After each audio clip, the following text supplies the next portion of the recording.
Como recordarás, en los circuitos de corriente directa, donde las señales de voltaje y corriente tienen un valor constante, definimos la potencia como el producto de voltaje por corriente.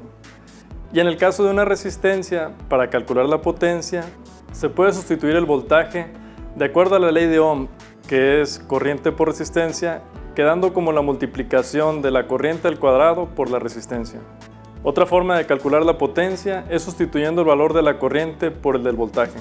En este caso quedaría como la división del voltaje al cuadrado entre el valor de la resistencia. En los circuitos de corriente alterna sabemos que la señal de voltaje y corriente cambian con el tiempo.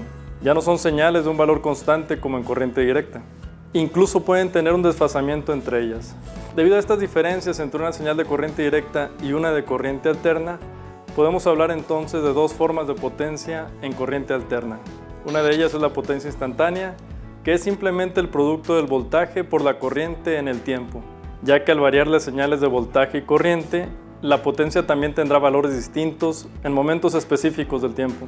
Y por otro lado tenemos la potencia promedio, que es el valor medio de la potencia instantánea, ya que las señales son periódicas, es decir, que se repiten después de un tiempo. Así que es posible obtener un valor promedio de potencia. Este valor promedio es un valor constante en el tiempo. Para tratar de explicar mejor la diferencia entre la potencia instantánea y la promedio, te presento una analogía con un auto que circula por un lapso de 1 hora y donde observamos cambios de velocidad en ciertos momentos. De acuerdo a la gráfica de velocidad, podemos darnos cuenta que para un momento o tiempo en particular, la velocidad puede ser distinta. Por ejemplo, en el minuto 20 vemos que el auto va a 120 km por hora y que en el minuto 30 su velocidad puede ser de 10 km por hora. Esto es la velocidad en ese instante de tiempo. Pero si el auto recorrió 100 km en 1 hora, aún con esos cambios de velocidad en distintos instantes de tiempo, podemos decir que en promedio el auto viajó a 100 km por hora. Este es un valor constante que no varía en el tiempo, tal como se muestra en la figura.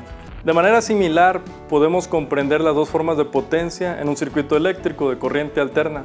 La potencia instantánea, que es la potencia que está consumiendo o entregando un elemento en un instante específico y se indica generalmente con una P minúscula en función del tiempo.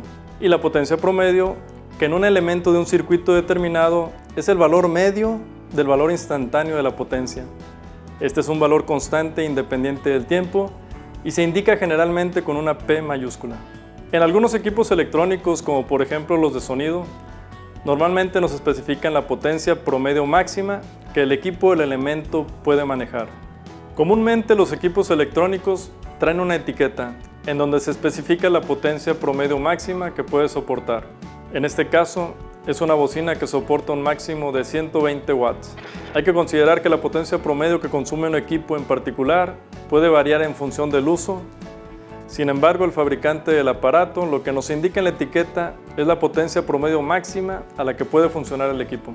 Te invito a que revises las etiquetas con las especificaciones de potencia en tus aparatos electrónicos y electrodomésticos. Así podrás conocer la potencia promedio que cada uno de ellos maneja. Ahora que entiendes mejor la diferencia entre potencia instantánea y potencia promedio, podrás continuar con el estudio y análisis de potencia en corriente alterna con más detalle.